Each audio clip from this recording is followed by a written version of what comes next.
what challenge does the financial services industry most urgently need to tackle to help mitigate bribery risk in the sector? I have, I think, a micro and a macro response to what financial services really needs to most urgently challenge here with bribery risk. At the micro level, I think about data. And so we do a lot within financial services on customer due diligence and understanding beneficial ownership and transparency of beneficial ownership at the customer side.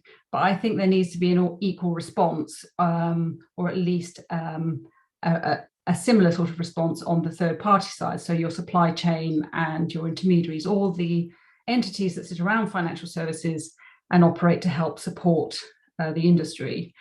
And when I think about transparency on the data side, how do you pool that information? So within an organization, how does a financial institution pool data across employees, third parties, and customers, and the associated transactional activity to start looking for the patterns that underpin bribery? Because for me, bribery is, yes, it's a financial crime and there can be money, but not always. There is a real behavioral pattern that underpins it. And then when you think about how you're pooling that data, of course, criminals can operate across borders. They're not great followers of rules, and they can also be multi-banked. So how do we share data across the industry, and not just across financial services, but actually how is data shared across other industries to really get a good understanding of who the players are that are perpetrating the bribery? And that brings me really to my macro answer to all of this, which is how do we have a more coherent and clear response from a collective action point of view to dealing with bribery? And I think we've got a really good precedent for collective action in financial services in the Financial Task Force for Climate Change, where the financial industry is getting together to look at how products and services can get to net zero.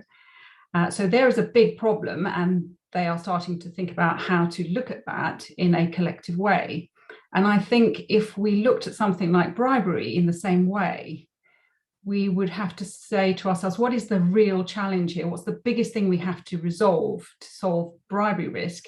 And to me, that means going upstream and actually understanding that what sits behind bribery, because bribery is a lagging indicator, is corruption. So we need to go upstream and have those conversations in boardrooms about how the industry is looking at corruption. Because to me, financial services is the beating heart that moves money around the system.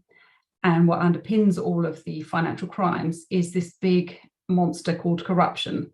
So I think if we can tackle corruption, I think we start to look at ways in which we can tackle actually a multitude of risks, but specifically here, we can start to look at bribery risk as well in a more meaningful way.